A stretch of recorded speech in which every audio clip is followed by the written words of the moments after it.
Aujourd'hui, on va faire des QCM des concours post-bac. Donc, on va commencer par cet exercice, soit U alpha H égale à somme P égale à 0 jusqu'à N-1. Je vais l'écrire après. Cos alpha plus PH et VH alpha égale P égale à 0 jusqu'à N-1. Sinus alpha plus PH avec alpha et H des réels non multiples de 2π. On note Z égale à U plus IV. Alors, on a 4 propositions. On va commencer par la première, on vérifie la première.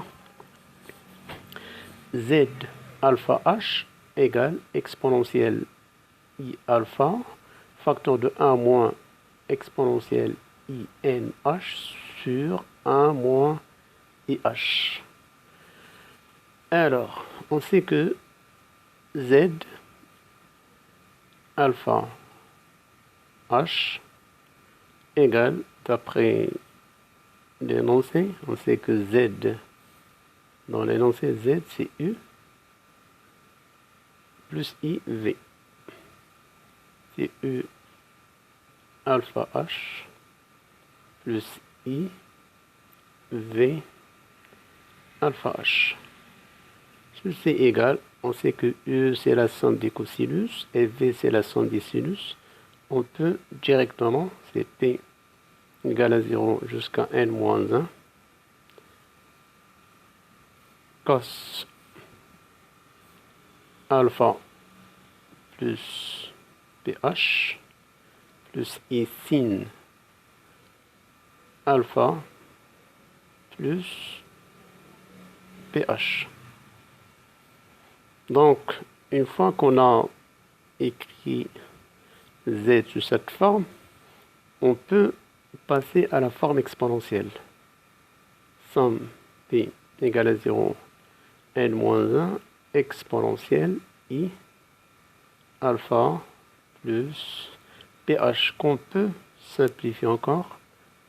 P égale à 0, N-1, exponentielle I alpha fois exponentielle I PH. Or, ce terme-là, il ne dépend pas de P. Donc, on peut le faire sortir de la somme égale exponentielle I alpha, somme P égale à 0, N-1, exponentielle I H de tout puissance P. Donc, rappelez-vous, ça c'est une somme classique, c'est une suite géométrique. Suite géométrique de raison exponentielle I H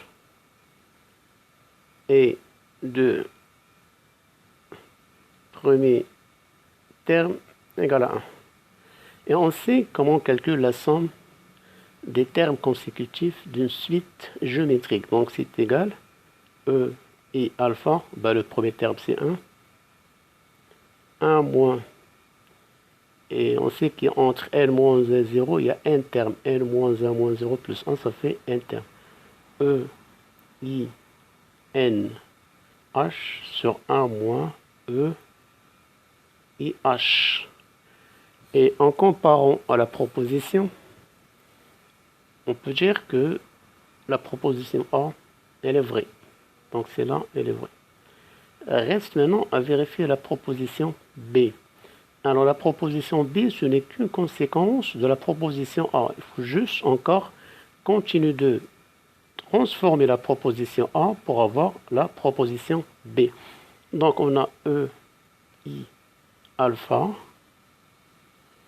1 moins exponentielle I, N, H, E, I, H. Alors rappelez-vous, les techniques qui permettent de transformer cette écriture, c'est de factoriser par l'exponentielle INH sur 2 E et alpha fois exponentielle I NH sur 2 facteur de exponentielle, là je mets moins I, N, H. Remarquez, quand on multiplie, on obtient 1. Moins exponentielle I, N, H sur 2. Et là, quand je développe, là, j'obtiens exponentielle I, N, H. Tout simplement. Le taux, je fais la même chose au dénominateur. Exponentielle I, H sur 2. Moins I, H sur 2. Exponentielle I, H sur 2. Donc, ceci est égal. Alors, je regroupe d'abord ces termes-là. C'est E, I, alpha. Donc là, on fait la différence. Exponentielle I facteur N H moins H sur 2. Et remarquez là, rappelez-vous bien, sinus alpha est égal exponentielle I alpha moins exponentielle moins E alpha sur 2i. Ce qui fait que cette juste j'inverse. J'aurai un signe moins en haut et j'inverse en bas, j'aurai un signe moins en bas. Et donc là, ça donne directement 2i. Je multiplie sinus par 2.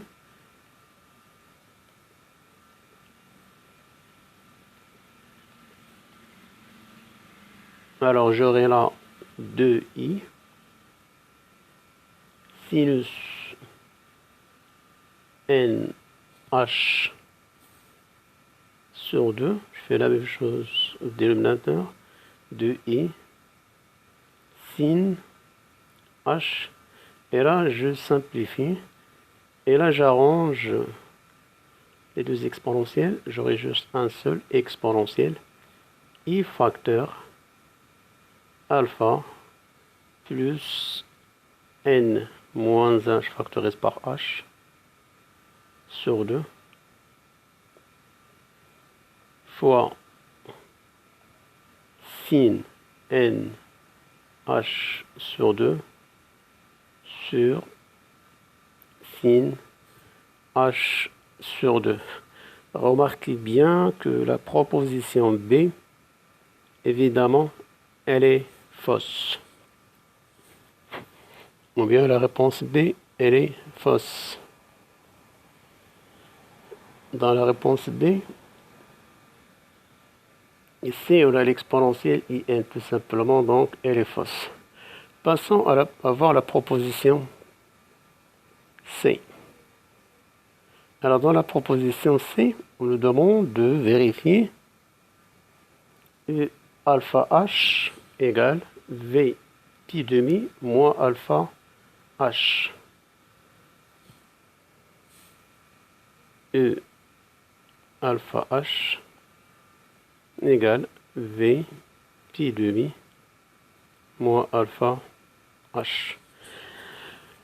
Alors, on peut commencer soit par celle-là et trouver celle-là, ou bien commencer par, je préfère commencer par V pi demi moins alpha h égale 100 par définition sinus pi demi moins alpha h, le taux, je revois l'expression,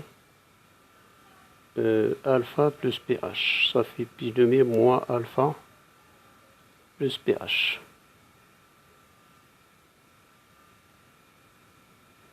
Donc égal, ça commence de 0 jusqu'à n moins 1.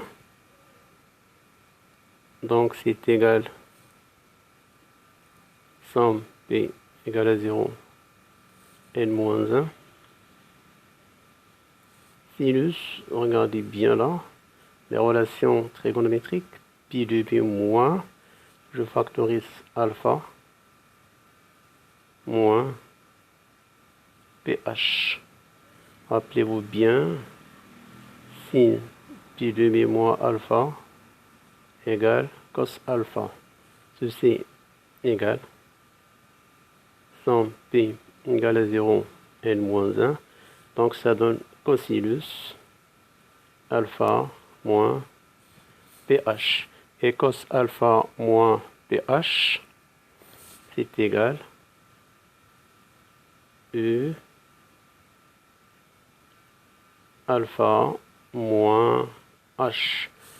Et donc si on vérifie là, ils ont dit U alpha h égale, alors que c'était, on a trouvé U alpha moins h. Donc la proposition, elle est évidemment fausse. Alors passons à notre proposition. Alors, elle demande est-ce que E0H égale cosinus n moins 1 h sur 2 sinus n h sur 2, le taux sur sinus h sur 2. Alors, on va voir comment on va se passer de cette question. Alors, n'oubliez pas qu'on a déjà eu alpha h, c'est égal réel de z alpha h, qu'on a déjà calculé dans la question B, mais qu'on a corrigé, que cette expression c'est égal à exponentielle I. Alors, je peux juste... c'était alpha plus n-1 h sur 2 sin nh sur 2 sur sin h sur 2. Donc voilà l'expression donc réelle de ça. Donc le réel de ça, il suffit juste de décomposer l'exponentielle en cosinus sinus. Donc ceci égale cos alpha plus n moins 1 h sur 2 fois sin nh sur 2, le taux sin h sur 2.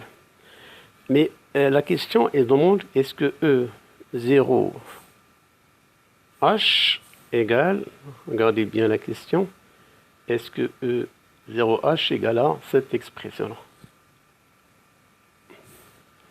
Alors nous, on va remplacer dans ce qu'on veut E alpha h, donc E0h, c'est égal cos, donc alpha c'est 0, n moins 1 h sur 2 fois sinus n h sur 2 sur sinus h sur 2. Mais l'expression, ça ne correspond pas à ce qu'on demande. Et donc, cos n moins 1 h sur 2, c'est bien. Donc alors, c'est sinus n h sur 2 sur sinus h sur 2. Donc très bien, donc la proposition, elle est vraie. Donc voilà pour cette partie. J'espère que vous l'avez bien compris. Alors la vidéo prochaine, on va faire la suite de ce qu'on vient de faire. C'est un autre QCM, là où il y a beaucoup de calculs, beaucoup d'astuces. Donc on suivra dans la prochaine vidéo. Bon courage et à la prochaine.